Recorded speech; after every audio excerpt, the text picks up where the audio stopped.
Salam dan bahagia Ibu Bapak Guru hebat di seluruh Indonesia. Perkenalkan, nama saya Aziz Aneko Putro, calon guru penggerak angkatan 6 SMK Negeri 1 Bukateja, Purbalingga, Jawa Tengah. Dalam hal ini kita akan belajar bersama terkait dengan pembelajaran berdiferensiasi. Pada modul 2 pendidikan guru penggerak. Dengan kode tugas itu adalah 2.1.A.8 koneksi antar materi modul 2.1. Kita akan awali dengan satu kutipan dari Arthur Auf der Heide, menyampaikan semua pengetahuan terhubung ke semua pengetahuan yang lain. Yang menyenangkan adalah membuat koneksinya. Nah, kita akan melaksanakan agenda yang menyenangkan, yaitu mengkoneksikan beberapa materi dari alur merdeka, ya, dari mulai diri sampai nantinya itu aksi nyata. Kita akan mengkoneksikan materi-materi yang sudah ditetapkan atau disampaikan pada LMS dan pada elaborasi pemahaman. Coba kita simpulkan bersama, coba kita koneksikan bersama.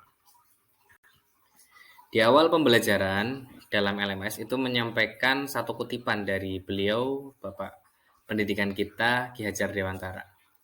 Beliau menyampaikan, serupa seperti para pengukir yang memiliki pengetahuan mendalam tentang keadaan kayu, jenis-jenisnya, terus kemudian keindahan ukiran, dan cara-cara mengukirnya.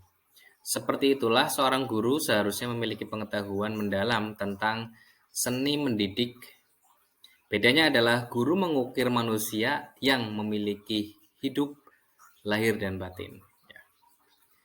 Dapat kita pelajari bersama, perbedaannya adalah bagaimana kita mengkondisikan, bagaimana kita mengukir seorang murid yang memang di situ mempunyai kehidupan lahir dan batin yang di dalamnya itu berbeda-beda.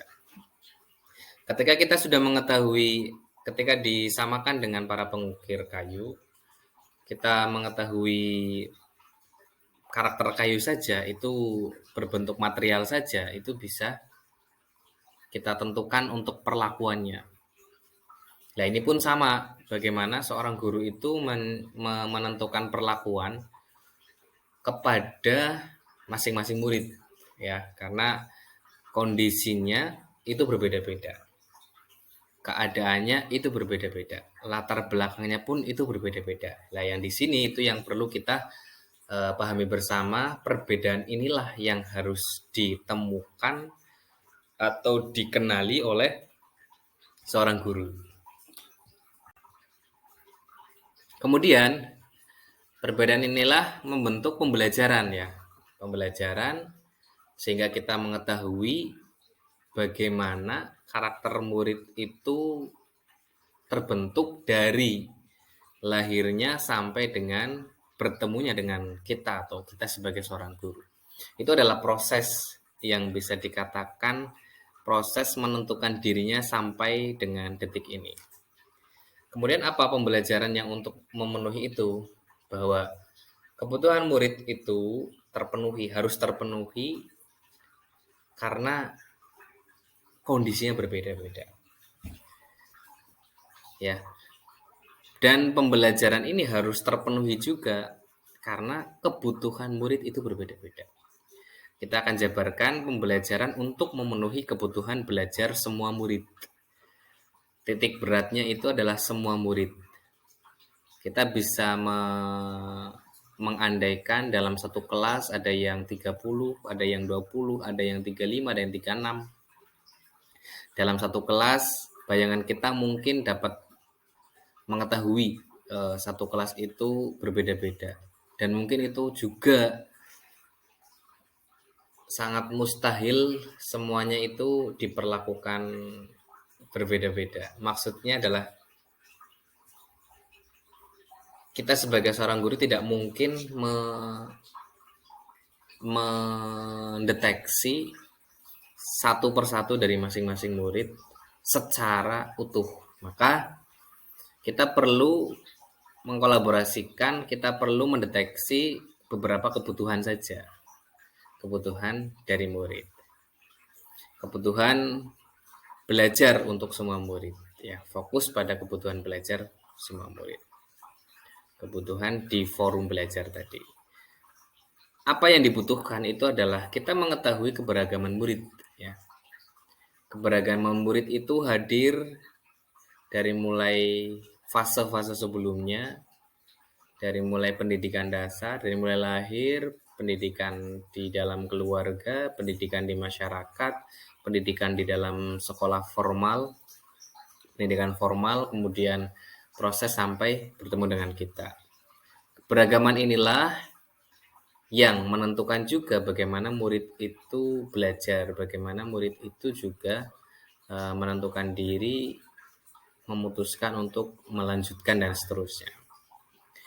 Kemudian dari situ kemudian muncul yang namanya kebutuhan murid.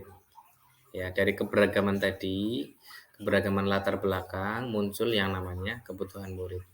Akan berbeda manakala murid yang didampingi belajarnya di rumah dengan orang tua dibandingkan dengan murid yang tidak ada pendampingan dari orang tua. Itu akan berbeda, ya, kebutuhannya. Barangkali nanti ketika sudah di kelas ada satu murid yang didampingi dengan orang tua itu lebih siap dalam proses pembelajarannya, karena di situ ada pengulangan materi di rumah dan kemudian ada belajar mandiri juga bareng dengan orang tua. Nah, ini yang menentukan kita dalam memperoleh kebutuhan murid. Ketika tidak terpenuhi, akhirnya terjadi learning gap, ya, atau celah dalam pembelajaran tadi. Maksudnya adalah muridnya membutuhkan A, ternyata gurunya memberikan B, atau mungkin sebaliknya. Yang dibutuhkan oleh murid adalah seperti ini, ternyata dikasihnya adalah seperti itu, dan seterusnya. Itu kan berbeda. Akhirnya itu memutuskan celah, membentuk celah yang di situ tidak ketemu, bisa berefek pada proses pembelajaran, bisa berefek pada hasil pembelajaran juga. Terus kemudian kaitannya dengan standar pendidikan nasional. Ini juga pembelajaran untuk memenuhi kebutuhan belajarnya, salah satunya adalah kaitannya dengan standar pendidikan nasional, yang dimana membentuk karakter profil pelajar Pancasila, yang kemudian di situ masih juga pada aspek sikap, ya, terus aspek kognitif dan psikomotor. Di situ tetap itu menjadi produk, ya, produk pembelajaran di dalam proses pembelajaran di kelas. Akhirnya yang budaya, akhirnya juga kita dapat memberikan pembekalan pada life skill, ya, atau keterampilan dalam hidup, bertahan hidup dan seterusnya. Kemudian, apa itu pembelajaran berdiferensiasi? Jadi pembelajaran berdiferensiasi adalah usaha guru untuk menyesuaikan proses pembelajaran di kelas untuk memenuhi kebutuhan belajar individu murid. Menurut Tom Lisson, dalam kelas yang mengimplementasikan pembelajaran berdiferensiasi, seorang guru melakukan upaya yang konsisten untuk merespon kebutuhan belajar murid. Merespon kebutuhan belajar murid didasarkan pada tadi yang kita harus mendeteksi latar belakangnya dan lain sebagainya, kebutuhannya apa dan lain sebagainya. Coba untuk kita deteksi dulu, bisa di awal semester, bisa di awal pembelajaran, ya, di awal pembelajaran pada semester, atau mungkin beberapa sudah menerapkan secara akademis bagaimana sekolah itu merekrut sesuai dengan prestasi, jalur prestasinya. Itu bisa salah satunya untuk mendeteksi nilai atau sisi akademis dari calon murid, seperti itu. Kemudian Tom Lisson dalam bukunya juga berjudul How to Differentiate Instruction in Mixed Ability Classroom menyampaikan bahwa kita dapat mengkategorikan kebutuhan belajar murid paling tidak berdasarkan 3, yaitu aspek kesiapan belajar, atau kesiapan belajar murid, kemudian minat murid, dan profil belajar murid. Kesiapan belajar murid itu yang didasarkan dengan tadi, bagaimana murid ini sudah siap sebelum memulai pembelajaran. Salah satu bentuk siapnya adalah sudah mengetahui atau memenuhi kriteria-kriteria tertentu dalam proses pembelajarannya. Kemudian minat murid, di mana tadi disampaikan juga dalam prosesnya bahwa jalur proses di mana sinkronisasi antar pembelajaran dengan dirinya seorang murid itu dari mungkin pertama itu adalah aktivitas yang di rumah terhubung dengan materi pembelajaran. Hobi di rumah itu terhubung dengan materi pembelajaran. Kemudian dari hobi itu terkoneksikan menjadi pembelajaran yang lebih menarik bagi seseorang murid, dan kemudian dari situ lebih terpacu lagi, lebih termotivasi lagi untuk mempelajari hal itu, untuk langsung melakukan aktivitas atau melakukan praktek ya dalam sisi pembelajaran tadi. Terus kemudian PR-nya adalah ketika itu sudah terpenuhi semua, maka PR berikutnya bagi seorang guru adalah melihat kondisi motivasi yang turun ya. Motivasi yang turun itu didasarkan dari ilmu-ilmu yang sudah dipelajari dan disukai oleh murid. Ternyata ada salah satu pengetahuan baru, salah satu keterampilan baru yang mungkin masih asing sehingga mungkin motivasinya menurun. Lah, bagaimana menstabilkan tadi? Menstabilkan posisi tadi ya. Terus kemudian menstabilkan posisi murid untuk stabil dalam termotivasi dalam mengkaji sebuah pembelajaran. Terus kemudian minat murid dan profil belajar murid. Profil belajar murid itu kita titik beratkan pada salah satu poin saja, yaitu mengenai gaya belajar murid. Gaya belajar murid di sini terbagi menjadi 3, yaitu auditory, kemudian visual, sama kinestetik. Di mana auditory itu terfokuskan pada mendengar. Bagaimana pembelajaran atau metode atau gaya belajar dari masing-masing murid itu ada yang mungkin terfokuskan pada mendengar ya. Mendengar, terus kemudian ada yang visual, yaitu melihat gambar visual, gambar, ada diagram dan lain-lain. Kemudian ada kinestetik, yaitu dengan melakukan langsung terus belajar dari situ. Ada yang seperti itu. Nah, itu perlu diketahui ya ketiga aspek itu untuk memulai pembelajaran berdiferensiasi.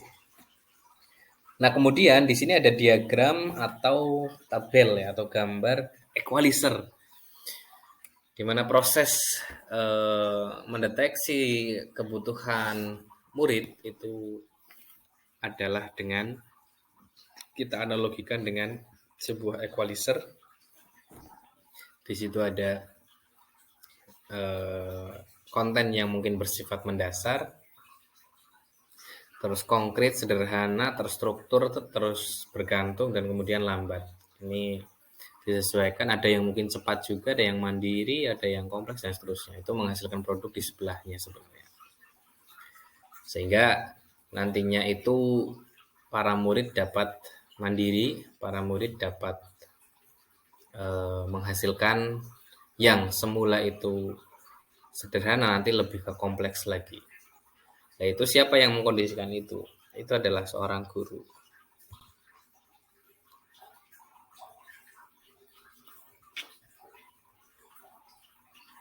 Ini yang tadi disebutkan mengenai visual, mengenai profil belajar. Ini bisa di sini ya. Tadi sudah disampaikan. Ini bisa di sini untuk melaksanakan. Ada beberapa contoh juga mengenai keterampilan, sikap, dan seterusnya. Terus yang terakhir adalah dari kesemuanya, dari mulai kita pembelajaran berdiferensiasi tadi, itu juga ada kaitannya dengan standar nasional pendidikan, bahwa kemampuan guru untuk memahami tujuan pembelajaran dengan baik akan menjadi salah satu kunci bagi suksesnya implementasi pembelajaran berdiferensiasi. Untuk itu, dapat memahami tujuan pembelajaran, guru perlu mengetahui apa sebenarnya kompetensi yang diharapkan, baik karena pengetahuan, keterampilan maupun sikap, yang harus dapat dicapai oleh murid. Dan semua mata pelajaran di jenjang dan waktu tertentu. Kompetensi-kompetensi ini dapat dibaca oleh guru di dalamnya, di kompetensi standar isi, dan oleh karena itu guru perlu cermat membaca, memahami isi, dan seterusnya, memahami tujuan, strategi, dan lain sebagainya untuk mensukseskan pembelajaran berdiferensiasi dalam implementasi kurikulum Merdeka. Itu mungkin yang bisa disampaikan dari awal sampai akhir, bahwa pembelajaran berdiferensiasi pastinya terpusatkan kepada murid, yang dulu mungkin 20% di murid, sekarang menjadi terbalik, yaitu 80% di murid, 20% di guru. Guru hanya memfasilitasi saja, dan guru hanya menganalisis, memberikan arahan, masukan, menuntun perkembangan para murid, dan murid itu menentukan perkembangannya dengan kemampuan dan potensi mereka masing-masing. Itu yang bisa disampaikan, semoga bermanfaat. Saya akhiri. Assalamualaikum warahmatullahi wabarakatuh. Salam dan bahagia Ibu Bapak Guru hebat. Terima kasih.